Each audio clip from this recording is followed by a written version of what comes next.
Good morning everyone. एक बार फिर से आप सभी का स्वागत है ईएफई के पार्ट 3 में। इसका पार्ट 1 और पार्ट 2 जो हुआ उसमें आप सभी लोगों का बहुत ही प्यार मिला, जिससे पार्ट 1 और पार्ट 2 काफी अच्छा बच्चों के बीच में रहा। सो आप सभी की डिमांड पे इस सीरीज को आगे कंटिन्यू कर रहे हैं दोस्तों। पार्ट 3 ईएफई यानी एरर फ्रॉम एडिटोरियल हम लोग यहाँ पे कंडक्ट करने वाले हैं। बहुत सारे इंपॉर्टेंट क्वेश्चंस आज लेकर आया हूं, बहुत अच्छे अच्छे कॉन्सेप्ट्स वाले। तो आप सभी लोगों की ग्रामर का लेवल कुछ ना कुछ अब जरूर होने वाला है आज के इस सेशन को करने के बाद। चलिए शुरू करते हैं। सबसे पहले प्यारे बच्चों, यहां पर आपके सामने मेरी रेगुलर क्लासेस की टाइमिंग्स लिखी हुई हैं, जिसमें सुबह 8 बजे एडिटोरियल, 10 बजे ब्रह्मास, 12 बजे आपका प्रैक्टिस पेपर सीएचएसएल का जो इस समय एक्सपेक्टेड पेपर सीएचएसएल एस्पायरेंट्स के लिए चल रहा है वो होता है। राइट, तो इसको फॉलो करें आप लोग रेगुलर। एक मोटिवेशनल थॉट है आप सबके लिए। Our greatest weakness lies in giving up. कितनी जबरदस्त बात कहता है। छोटी सी लाइन है 4-6 वर्ड्स का, लेकिन कितनी बढ़िया बात कहता है कि हमारी जो ग्रेटेस्ट वीकनेस है, हमारी जो ग्रेटेस्ट, किसी भी इंसान की ग्रेटेस्ट वीकनेस है वो होती है गिव अप करने पे। आप दुनिया की किसी भी अचीवमेंट तक पहुंच सकते, किसी भी गोल को अचीव कर सकते हैं बच्चों, बस गिव अप ना करें। तो गिव अप जब आप कर देते हैं ना, तो बस यही होता है, क्योंकि आप किसी भी चीज को गिव अप शुरुआत करते ही कभी नहीं करते। आप गिव अप करते कुछ देर तक, उसमें टाइम लगाने के बाद, अब उतना टाइम लगाने के बाद आपको भी नहीं पता होता कि वो आपकी जो सक्सेस है, वो अचीवमेंट है, वो कितना दूर और बची है, कितना और टाइम लगाना पड़ेगा। तो जब आपको गिव अप करना ही था तो पहले तो ही नहीं शुरू करते, आप पहले से माइंड मेकअप करके चलो। वो लंबा सा रास्ता जो आप सफर करने वाले हो, तय करने वाले हो, उसको आप डे 1 पे देख लो पहले से ही आंख बंद करके, कि आप क्या क्या आपको रास्ते में बाधाएं पड़ेगी। अगर आप उन सब के लिए तैयार हो तो शुरू करो, अदरवाइज मत शुरू करो। टाइम बहुत ही कीमती है। गिव अप करने की नौबत ही ना आए, शुरुआत ही सोच समझ के करो आप। और अगर कर लिया है तो भाई साहब अंजाम तक पहुंचाना है। इस बात का ध्यान रखें, लगे रहें, देखिए कामयाबी मिलेगी आप सभी लोगों को। ठीक है। Our greatest weakness lies in giving up, so never give up. हमेशा ध्यान रखें, be strong, have strength, never ever give up. Now moving further, today's first question of EFE, error from editorial से कुछ एरर्स बनाए गए हैं, जिसका पहला सेंटेंस आपके सामने। ये कहता है कि नवंबर revenues were the lowest into 3 months and marked a nearly 4% dip from October's kitty। क्या लगता है इसमें क्या एरर है? फटाफट आंसर करें सब मिलके, बताइए। बहुत ही सिंपल लॉजिक है, मैं हेल्प करता हूं। नवंबर का रेवेन्यूज, प्लूरल सब्जेक्ट हुआ, प्लूरल वर्ब लगाई, वर दी लोवेस्ट, कम से कम पे था, 3 मंथ्स के पहले आपने इनटू लगाया। मेरे प्यारे बच्चों, आप इनटू क्यों लगाओगे जबकि आप महीने के लिए आप कोई भी आउटसाइड टू इनसाइड मोशन तो दिखा नहीं रहे।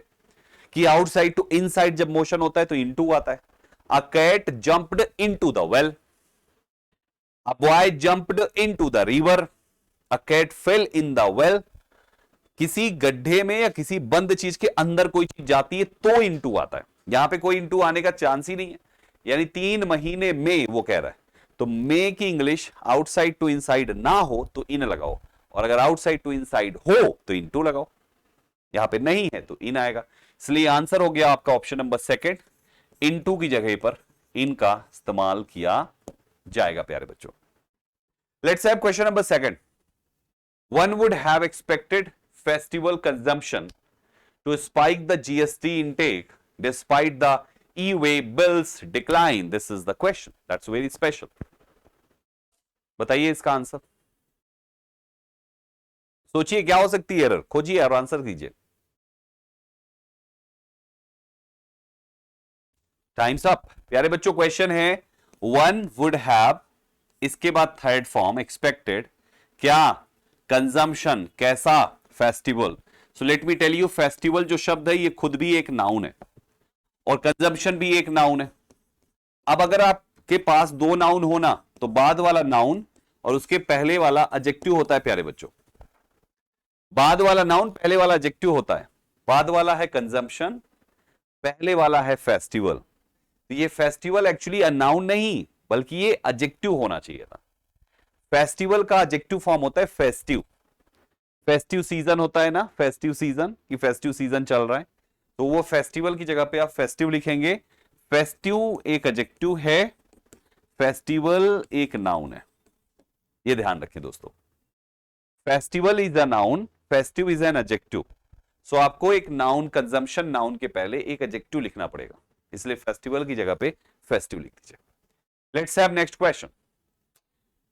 Inventories were already build up in anticipation. बताएं क्या एरर है, सोचें और आंसर करें फटाफट। Hurry up, hurry up everyone, hurry up. मेरे प्यारे बच्चों, इन्वेंटरीज प्लूरल सब्जेक्ट हुआ, प्लूरल वर्ब लगाई आपने, वर ऑलरेडी और ये बिल्डअप लिख दिया। ये क्या है? हेल्पिंग वर्ब वर। और बिल्ड जो लिखा हुआ है वो मेन वर्ब की फर्स्ट फॉर्म है। आप बताओ ये कंस्ट्रक्शन कब दिखा है आपको? कभी लगता है बी की किसी भी फॉर्म के बाद मेन वर्ब की फर्स्ट फॉर्म? नहीं ना, इसका मतलब ये हुआ गलत। गलत है। वर के साथ या तो थर्ड फॉर्म लगाओ या तो आईएनजी लगाओ। बिल्डिंग अप तो आएगा नहीं, तो बिल्टअप आएगा वहां पे, BUILT, बिल्ट। बिल्ट जो होता है ये सेकेंड और थर्ड दोनों फॉर्म होता है, और बिल्ड आपका फर्स्ट फॉर्म होता है। तो मेरे प्यारे बच्चों, आप वहां पे वर के लिए मेन वर्ब लगा रहे हो, वर के साथ, इसलिए इसके अकॉर्डिंग आपकी वर्ब आएगी। तभी तो इसका नाम है हेल्पिंग वर्ब, जो हेल्प करती है मेन वर्ब की फॉर्म को डिसाइड कराने में, जो मदद करती है कि मेन वर्ब कौन सी फॉर्म की लगेगी। समझ रहे हैं? तो ये बता रही है थर्ड फॉर्म लगाओ, फर्स्ट नहीं लगा सकते विद वर, राइट? थर्ड लगा दी। नेक्स्ट क्वेश्चन है, the prior permission requirement would force someone to disclose one's religious belief. Now spot the error.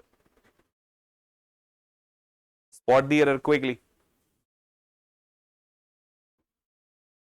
Quickly बच्चों। Time's up. क्वेश्चन कहता है the prior permission requirement, subject हुआ, helping verb हुआ, main verb हुआ, force के बाद आपने समवंस लिखा हुआ है। यही तो गलत है। रूल है कि आप जब कभी भी जितने भी इंडेफिनिट प्रोनाउन लिखते हैं, someone, anyone, no one, everyone, somebody, anybody, nobody, everybody, कुल कितने होते हैं? 8। इन 8 को कभी भी आप प्लूरल नहीं लिख सकते, ये हमेशा सिंगुलर ही होने चाहिए। ये हमेशा, आप इनको प्लूरल नहीं बना सकते हैं। तो जो ये समवंस कर दिया है ये गलत है, ये केवल समवन होना चाहिए दोस्तों। क्लियर है? आप क्यों नहीं बना सकते? क्योंकि इसके साथ वन जुड़ा हुआ है, ONE, और जब वन जुड़ गया तो ये तो ऑलरेडी सिंगुलर है। आप वन जोड़ के उसके साथ एस थोड़ी ना लगा देंगे, है? नहीं ना, तो गलत हो जाएगा। चलो next question. Marriage and faith involve and individuals choice. Come on everyone, सोचिए और आंसर कीजिए फटाफट।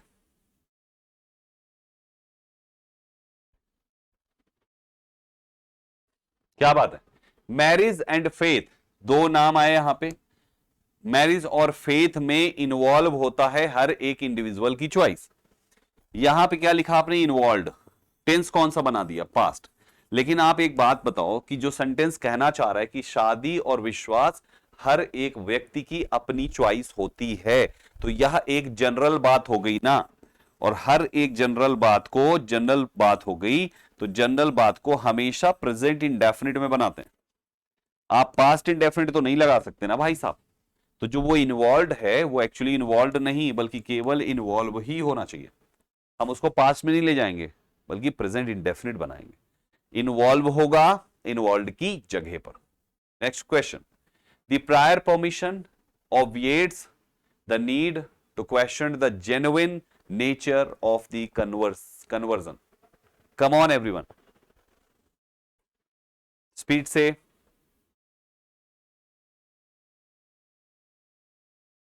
Times up. कहता है the prior permission, singular subject है, सिंगुलर वर्ब लगाया, ऑब्विएट क्या? द नीड को क्या करने की? टू, सवाल करने की। आप देखो ये टू लिखा हुआ है और क्वेश्चन को एज अ मेन वर्ब बना के लिख रहे हो, तो इसकी फर्स्ट फॉर्म आनी चाहिए ना दोस्तों। जो ये थर्ड फॉर्म लिख दिया गया ये गलत है। क्वेश्चन जो है QUESTION, एज अ नाउन इसका मतलब होता है सवाल, लेकिन एज अ वर्ब इसका मतलब होता है सवाल करना। वर्ड एक ही है लेकिन मीनिंग बदल बदल जाएगी। तो माय डियर स्टूडेंट, टू के बाद लिख रहे हो तो ऑब्वियसली फर्स्ट फॉर्म ही लिखोगे आप, थर्ड फॉर्म तो लिखोगे नहीं टू के बाद, इसलिए केवल क्वेश्चन होगा, क्वेश्चन नहीं होगा। नेक्स्ट क्वेश्चन, अगला सवाल। The substance of the relationship will be tested in continue differences over the war in Ukraine. Come on everyone, सोचिए क्या एरर है इसमें।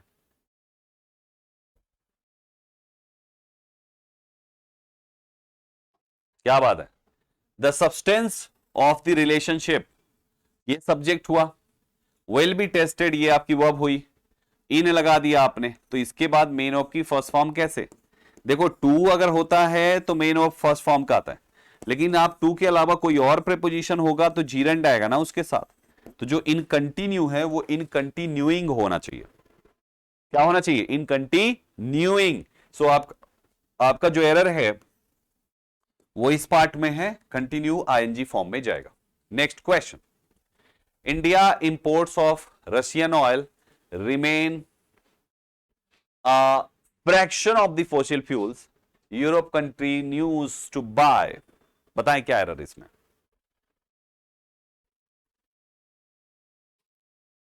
क्विकली, बहुत ही बढ़िया। अरे बच्चों, India imports of Russian oil remain, अरे गड़बड़ हो रहा है ना, क्योंकि यहां पे आपका ये वर्ब है, तो यहां पे ये हिस्सा आपका सब्जेक्ट हुआ, तो आप फिर इसको ऐसे कैसे लिख सकते हैं। आपको लिखना पड़ेगा इंडियाज इंपोर्ट्स, किस चीज का, रशियन ऑयल का। भारत का इंपोर्ट्स रशियन ऑयल का, यानी हमारा यहां पे आंसर है कि एपोस्ट्रोफी एस लगाओ ताकि वो पूरा जुड़ सके एक साथ, है ना।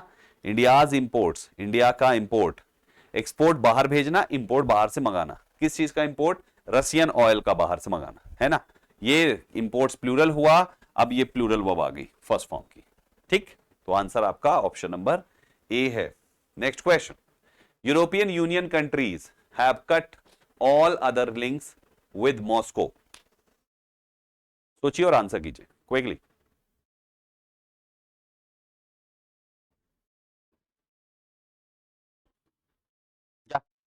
यूरोपियन यूनियन कंट्रीज, आप इस नाम में देखेंगे तो एक शब्द जुड़ा हुआ है, that is union.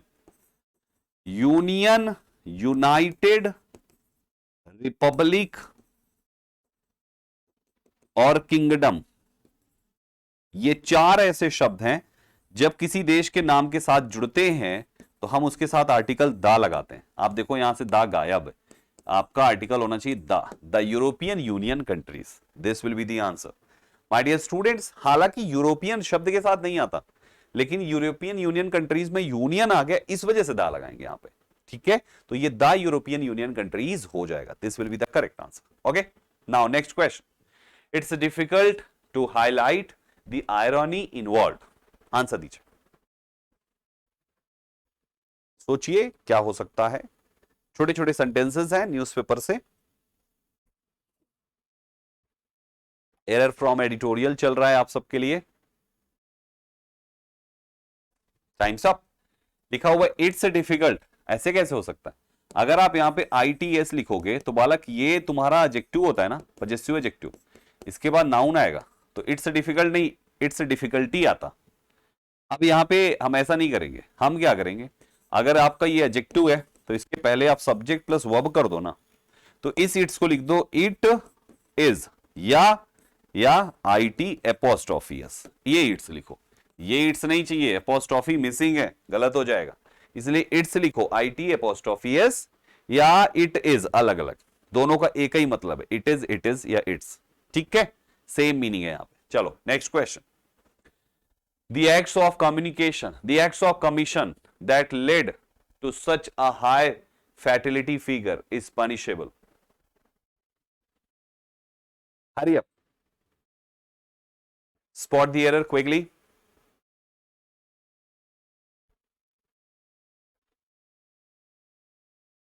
exactly, question है the acts of commission that led to such a high fatality figure is punishable। Correct answer हुआ option number C, are punishable होगा। क्यों, क्योंकि आपका सब्जेक्ट यहां पे एक्ट्स हैं और एक्ट्स इस जगह पर प्लूरल है, तो जो इज पनिशेबल है ये आपका आर पनिशेबल होगा, अर्थात एक प्लूरल वर्ब का इस्तेमाल किया जाएगा। करेक्ट आंसर आपका ऑप्शन सी हो गया। Next question, it is one of those cases in which arrest is obviously avoidably. Hurry अब बच्चों, फटाफट आंसर करें, फटाफट सबके सब बच्चे लोग।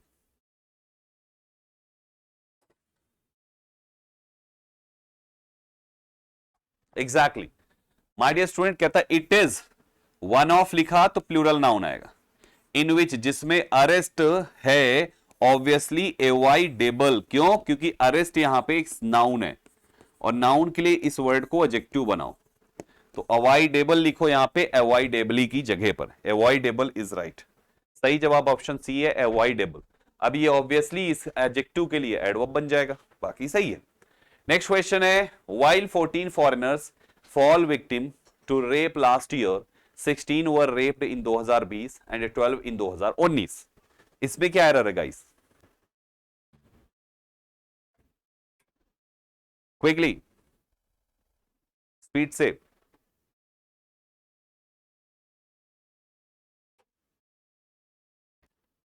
क्विकली बच्चों, क्विकली।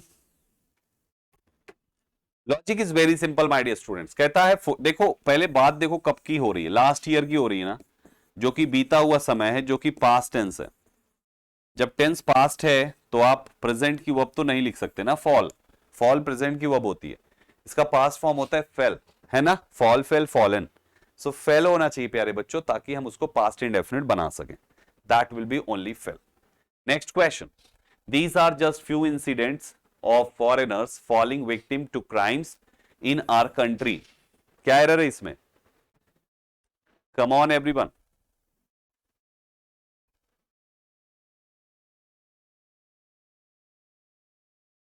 स्पीड से। 3 मिनट का और सेशन बचा हुआ है मात्र।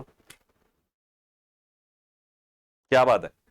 These are just few incidents। आप कुछ इंसिडेंट्स तो हुआ ना, तो आपको पता है कि यहां पे FEW एक नेगेटिव वर्ड होता है, फ्यू का मतलब कुछ होता है लेकिन ना के बराबर हो जाएगा, तो आपका ये ना के बराबर तो है नहीं, कुछ तो है, इसलिए इसको पॉजिटिव वे में लिखना पड़ेगा, यानी आ फ्यू इंसिडेंट्स आपको करना पड़ेगा। ठीक, नेक्स्ट लीजिए दोस्तों, women are more prone to sexual attacks by criminals on the prowl in tourist destination. Come on everyone, चला दीजिए इसे।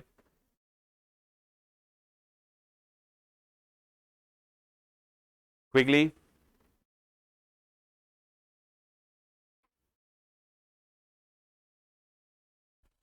बच्चों आप देखो जाहिर सी बात है एक महिला की बात तो होगी नहीं, तभी वर्ब प्लूरल किया गया है, तो महिला भी तो प्लूरल होना चाहिए, ये मेन नहीं विमेन होना चाहिए, है ना, मैन नहीं, वुमन नहीं, विमेन होना चाहिए, तो वो भी नाउन प्लूरल होगा क्योंकि ये ढेर सारी महिलाओं की बात हो रही है। Next, the share of respondents who was pessimistic about the employment scenario also declined. क्या एरर है इसमें?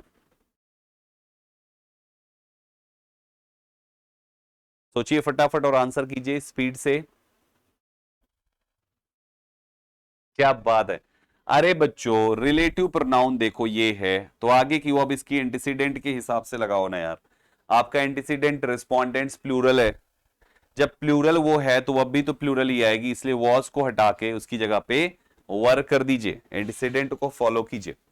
My dear student, this was the last question of the session. ये अंतिम सवाल था आज के इस सेशन का। उम्मीद करता हूं आपने बहुत सारे कॉन्सेप्ट सीखे होंगे। मैंने बहुत ज्यादा टाइम तो दिया नहीं, लेकिन फिर भी हम लोगों ने सारे सवाल अच्छे से किए।